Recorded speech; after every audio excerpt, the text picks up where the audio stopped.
Mein Name ist Emma. Ich bin 31 Jahre alt und arbeite als Lehrerin in einer kleinen Stadt.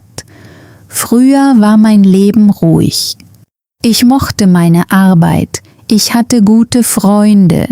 Ich glaubte, Liebe sollte sich warm, ehrlich und sicher anfühlen. Dann lernte ich Davide kennen. Eines Tages kam er an meine Schule, um bei einem Projekt für die Gemeinde zu helfen. Er war höflich und freundlich. Als ich lachte, lächelte er mich an und sagte: »Du hast ein wunderschönes Lachen.« Ich lächelte zurück. Ich wusste nicht, dass dieser kleine Moment mein Leben verändern würde. Nach diesem Tag begann Davide, mir Nachrichten zu schreiben. »Guten Morgen, Emma. Ich hoffe, du hast einen schönen Tag.« Ich wartete auf seine Nachrichten. Er fragte mich nach meinen Lieblingsbüchern, meinem Lieblingsessen und meinen Träumen. Er gab mir das Gefühl, wichtig zu sein. Nach einem Monat wurden wir ein Paar. Er nahm mich mit an den Strand. Er machte mir kleine Geschenke. Eines Tages brachte er mir ein Buch und sagte: »Das hat mich an dich erinnert.« Ich begann, mich in ihn zu verlieben. Meine Freunde sagten zu mir: »Er scheint nett zu sein, aber alles geht sehr schnell, sei vorsichtig.« Aber ich wollte nicht vorsichtig sein. Nach 6 Monaten fragte Davide mich, ob ich ihn heiraten wollte. Wir gingen am Meer spazieren, als er plötzlich stehen blieb und meine Hand nahm. »Ich möchte jeden Morgen für immer neben dir aufwachen«, sagte er. »Willst du mich heiraten?« Ich weinte und sagte ja. Unsere Hochzeit war klein. Ich trug ein einfaches weißes Kleid. Meine Eltern waren glücklich. Davide sah mich an und flüsterte: »Du bist das Beste in meinem Leben.« Ich glaubte ihm. Das erste Jahr unserer Ehe war ruhig. Wir aßen zusammen zu Abend. Wir sahen Filme. Sonntags gingen wir im Park spazieren. Manchmal brachte er mir Blumen. Manchmal küsste er mich ohne Grund auf die Wange. Ich dachte, das ist die Liebe, die ich immer wollte. Aber langsam veränderte sich Davide. Er kam spät nach Hause und sagte, dass er viel Arbeit hatte. Am Anfang vertraute ich ihm. Aber er hörte auf, mich nach meinem Tag zu fragen. Er sah mich nicht mehr an, wenn ich mit ihm sprach. Ich fühlte, dass etwas nicht stimmte, aber ich wollte es nicht glauben. Also versuchte ich es noch mehr. Ich kochte seine Lieblingsgerichte. Ich putzte das Haus. Ich trug das Kleid, das er früher so sehr mochte. Er bemerkte es nicht. Eines Abends kochte ich Pasta und wartete auf ihn. Es war schon 9 Uhr, als er nach Hause kam. »Ich habe Abendessen gemacht«, sagte ich. Er sah auf den Tisch und sagte, »Ich habe schon gegessen.« Dann setzte er sich aufs Sofa und schaltete den Fernseher ein. Ich saß allein vor dem kalten Essen. An einem anderen Tag lag sein Handy auf dem Tisch. Eine Nachricht erschien auf dem Bildschirm. »Ich kann es kaum erwarten, dich wiederzusehen.« Es war kein Name zu sehen. »Wer ist das?« fragte ich. Davide nahm das Handy schnell an sich. »Fass meine Sachen nicht an«, sagte er. »Ich bin deine Frau. Warum versteckst du Dinge vor mir?« Er stand auf. »Hör auf, dich verrückt zu benehmen.« Dann verließ er das Haus. In dieser Nacht konnte ich nicht schlafen.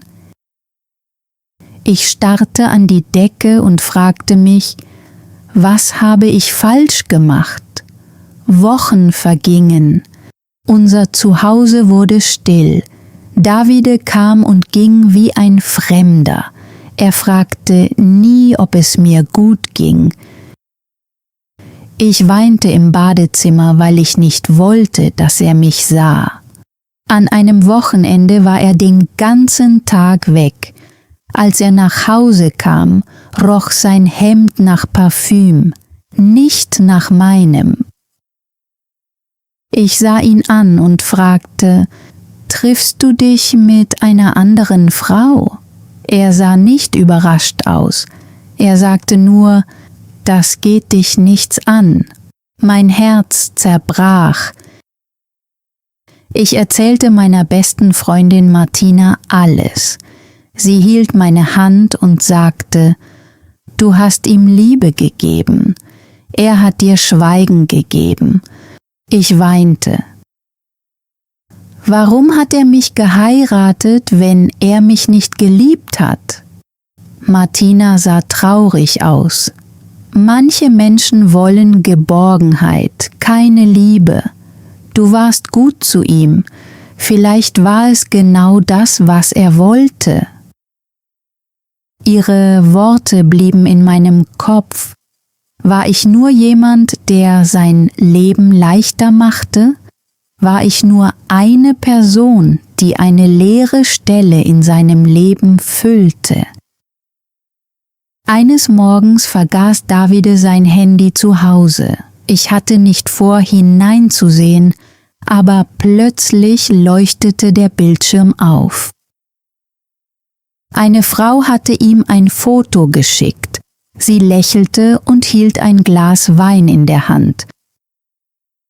In der Nachricht stand, »Ich wünschte, du wärst hier.« Meine Hände wurden kalt. Ich öffnete die alten Nachrichten. »Du machst mich glücklich«, hatte Davide geschrieben. »Mit dir fühle ich mich lebendig.« Mir wurde schlecht. Diese Worte hatte er schon lange nicht mehr zu mir gesagt. Als Davide nach Hause kam, saß ich am Tisch. Sein Handy lag vor mir. Er sah es an. »Hast du mein Handy durchsucht?« »Ich habe genug gesehen«, sagte ich. Er entschuldigte sich nicht. Er sagte nur, »Nun, jetzt weißt du es.« Ich starrte ihn an. »Warum hast du mich geheiratet?« Er zuckte mit den Schultern. »Du warst nett. Damals fühlte es sich richtig an.« Diese Antwort tat noch mehr weh als sein Betrug. Ich war nichts Besonderes für ihn. Ich war einfach nur praktisch. In dieser Nacht packte ich eine kleine Tasche. Ich schrie nicht, ich bettelte nicht, ich ging einfach. Ich ging zu Martina. Als sie die Tür öffnete, umarmte sie mich fest. Zum ersten Mal seit langer Zeit fühlte ich mich sicher. Ich blieb ein paar Tage bei ihr. Martina gab mir ein Zimmer, saubere Handtücher und jeden Abend eine Tasse Tee. Sie zwang mich nicht zu reden. Sie sagte nur, »Ruh dich aus. Du musst jetzt nicht alles erklären.« Nachts lag ich wach und dachte an den Mann, der Davide einmal gewesen war. Oder vielleicht an den Mann, den ich mir nur vorgestellt hatte.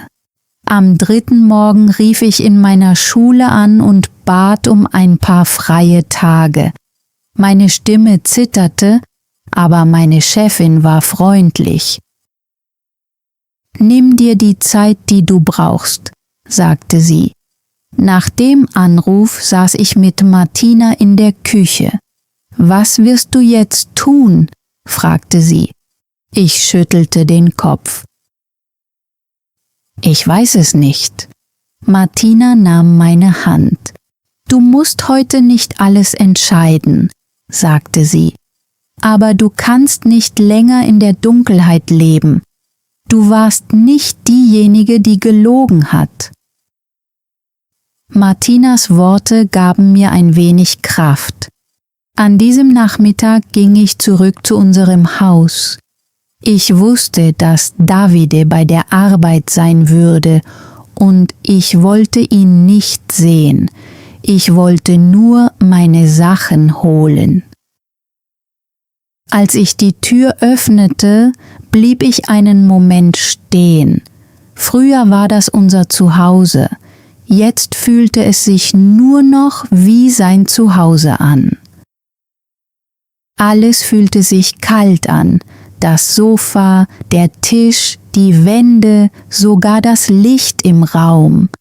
Früher hatte ich diesen Ort geliebt. Jetzt wollte ich nur noch weg. Ich packte meine Kleidung, meine Bücher und meine Lieblingstasse ein. Dann nahm ich meinen Ehering ab und legte ihn auf den Tisch. Ich schrieb eine kurze Nachricht. »Du hast etwas zerbrochen, das ich dir mit Liebe gegeben habe. Du hast es nicht beschützt. Ich hoffe, dass du eines Tages verstehst, was du getan hast.« Dann ging ich hinaus. In dieser Nacht weinte ich wieder, aber nicht wie vorher. Diese Tränen kamen nicht mehr von der Verwirrung. Sie kamen von der Wahrheit. Ich blieb einen Monat bei Martina. In dieser Zeit las ich Bücher, ging spazieren und saß oft am Fenster. Ich beobachtete, wie sich die Bäume im Wind bewegten. Das Leben fühlte sich langsam an, aber etwas in mir begann wieder aufzuwachen. Eines Morgens sagte Martina, »Lass uns zum Mittagessen ausgehen.« »Ich möchte nicht«, sagte ich. Sie lächelte. »Du brauchst frische Luft, Emma. Komm.« Also gingen wir in ein kleines Café in der Nähe des Sees. Es war ruhig. Einige Leute lasen, unterhielten sich oder tranken Kaffee. Während wir auf unser Essen warteten, kam ein Mann herein. Er sah ungefähr so alt aus wie ich. Er lächelte den Kellner an und sagte, »Das Übliche bitte.« Dann setzte er sich in unsere Nähe und öffnete ein Notizbuch. Nach ein paar Minuten sagte er, »Kann ich bitte etwas mehr Honig in meinen Tee bekommen? Meine Mutter sagt, Honig hilft einem müden Herzen.« Ich musste lächeln, ohne es zu wollen. Er bemerkte es und sah mich freundlich an. »Entschuldigung«, sagte er. »Habe ich das zu laut gesagt?« »Nein«, sagte ich. »Es war schön. Meine Mutter hat früher etwas Ähnliches gesagt.« Er lächelte. »Mütter sind weise.« Dann schrieb er weiter. An diesem Tag sprachen wir nicht mehr miteinander, aber zum ersten Mal seit Wochen hatte ich wieder das Gefühl, gesehen zu werden. Später sagte Martina, er wirkte nett. Ich lächelte ein wenig. »Nur ein bisschen. Das ist mehr als gestern«, sagte sie. In den nächsten Wochen ging ich immer wieder in dieses Café. Manchmal sah ich ihn dort. Sein Name war Gabriel. Er war Schriftsteller. Er kam ins Café, um an seinem Buch zu arbeiten. Wir redeten nicht immer miteinander, aber wenn wir sprachen, fühlte es sich einfach und leicht an. Eines Tages fragte er: »Was machst du beruflich?« »Ich bin Lehrerin«, sagte ich. »Das ist etwas Schönes«, antwortete er. »Du hilfst Menschen zu wachsen.« Ich lächelte traurig. Manchmal frage ich mich, ob ich selbst gewachsen bin. Gabriel sah mich sanft an. »Du wächst gerade jetzt.« Eines Nachmittags fragte er: »Darf ich dich nach Hause begleiten?« Ich sagte ja. Wir hielten nicht Händchen, wir sprachen nicht über Liebe, aber ich mochte die Art, wie er neben mir ging, nicht vor mir, nicht hinter mir, neben mir. Als wir Martinas Haustür erreichten, sagte er: »Danke, dass ich diesen Weg mit dir gehen durfte.« Ich sagte: »Danke, dass du so freundlich bist.« In dieser Nacht dachte ich zum ersten Mal seit Tagen wieder an Davide. Aber der Schmerz fühlte sich anders an.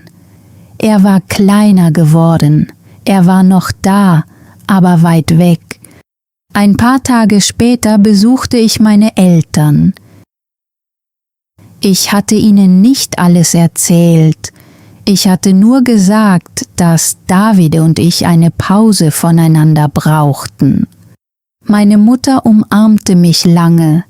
Mein Vater machte Kaffee und sagte: »Du kannst jederzeit hier bleiben.« Sie machten sich Sorgen um mich, aber sie drängten mich nicht. An diesem Abend saß ich mit meiner Mutter draußen. Der Himmel war rosa und orange.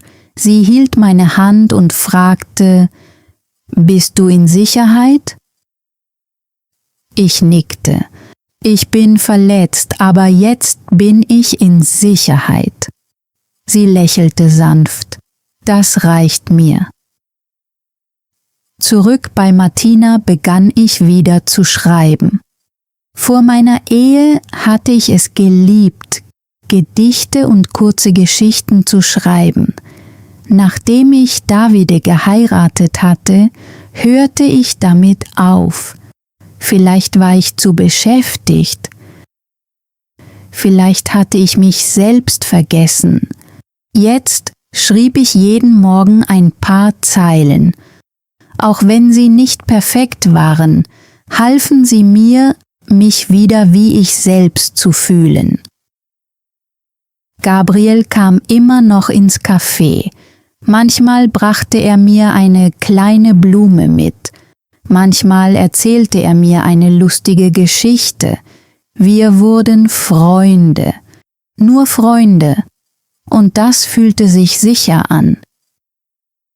Eines Tages sagte er: »Du hast eine stille Stärke.« Ich wusste nicht, was ich sagen sollte. In dieser Nacht sah ich in den Spiegel. Ich sah immer noch müde Augen, aber ich sah auch eine mutige Frau. Eine Frau, die ein kaltes Zuhause verlassen hatte. Eine Frau, die sich für Wärme entschieden hatte. Eine Frau, die den Schmerz hinter sich gelassen hatte, obwohl sie Angst hatte. Dann sah ich eines Morgens eine E-Mail von Davide. »Können wir reden?« Keine Entschuldigung, keine Freundlichkeit, nur 4 Worte. Ich wartete 2 Tage, bevor ich antwortete. »Was möchtest du sagen?« Er antwortete: »Ich vermisse dich. Ich habe einen Fehler gemacht.« Ein paar Monate früher hätten mich diese Worte gebrochen. Jetzt blieb mein Herz ruhig. Also antwortete ich nicht mehr. An diesem Wochenende besuchte ich meine Schwester. Ihre Kinder rannten zu mir und riefen: »Tante Emma!« Ich umarmte sie fest. Ihre Liebe erinnerte mich daran, dass Liebe sich immer noch gut anfühlen konnte. Meine Schwester lächelte und sagte: »Du wirkst leichter.« »Vielleicht bin ich das«, sagte ich. Auf dem Heimweg dachte ich an Davide. Ich dachte an die Stille, die Lügen und daran, wie kalt er mich behandelt hatte. Früher fragte ich mich immer, was habe ich falsch gemacht? Aber diese Frage stellte ich mir nicht mehr. Die Wahrheit war klar.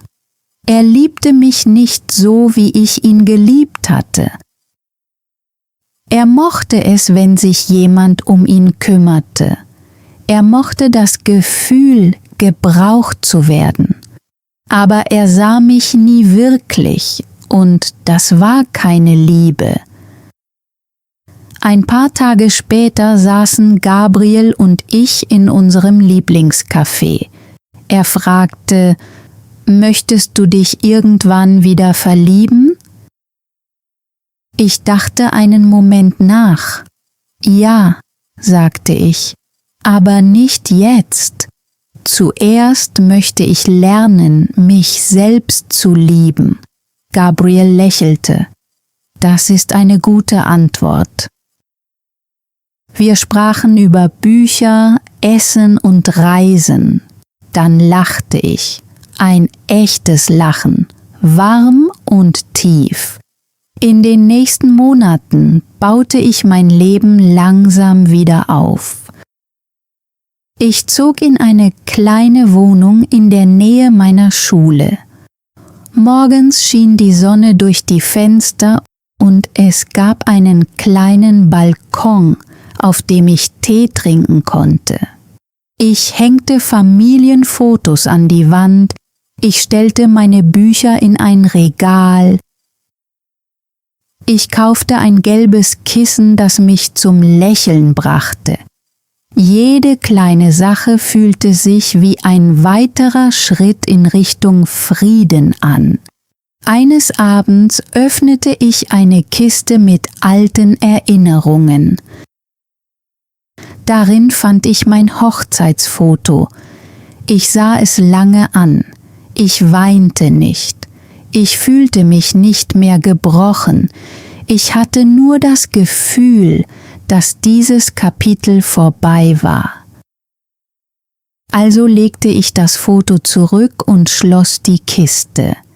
Eines Tages fragte mich eine Schülerin in der Schule: »Frau Emma, warum tragen Sie keinen Ring?« Ich lächelte und sagte: »Manchmal muss man den falschen Ring ablegen, bevor das richtige Leben beginnen kann.« Gabriel und ich blieben Freunde.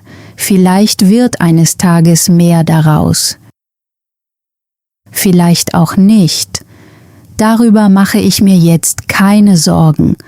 Er respektiert mich. Er hört mir zu. Das ist genug. Manchmal schickt Davide mir immer noch Nachrichten. Ich antworte nie. Einmal hatte er mein Herz, aber er hat es nicht beschützt. Jetzt beschütze ich es selbst. An einem regnerischen Nachmittag stand ich mit einer Tasse warmem Tee in den Händen am Fenster. Die Welt war still. Ich dachte, das ist Frieden. Dieser Frieden gehört mir. Ich brauche keinen perfekten Mann. Ich brauche kein perfektes Leben. Ich muss mich nur sicher und gesehen fühlen und wieder ich selbst sein können. Mein Name ist Emma. Ich habe einen Menschen verlassen, der mich nicht geliebt hat, und jetzt entscheide ich mich für mich selbst. Vielen Dank, dass du die ganze Geschichte bis zum Ende angesehen hast. Wenn du bis hierher geblieben bist, weiß ich das wirklich zu schätzen. Emmas Geschichte zeigt uns etwas Wichtiges. Liebe sollte dir niemals das Gefühl geben, unsichtbar zu sein. Wahre Liebe sollte Respekt, Sicherheit, Ehrlichkeit und Frieden bringen. Jetzt habe ich eine kleine Übung für dich. Das heutige deutsche Wort ist Selbstachtung. Schreibe einen einfachen deutschen Satz mit Selbstachtung in die Kommentare. Zum Beispiel: Selbstachtung ist wichtig oder ich wähle Selbstachtung. Und sag mir auch, glaubst du, dass Emma die richtige Entscheidung getroffen hat, als sie sich für sich selbst entschieden hat? Ja oder nein?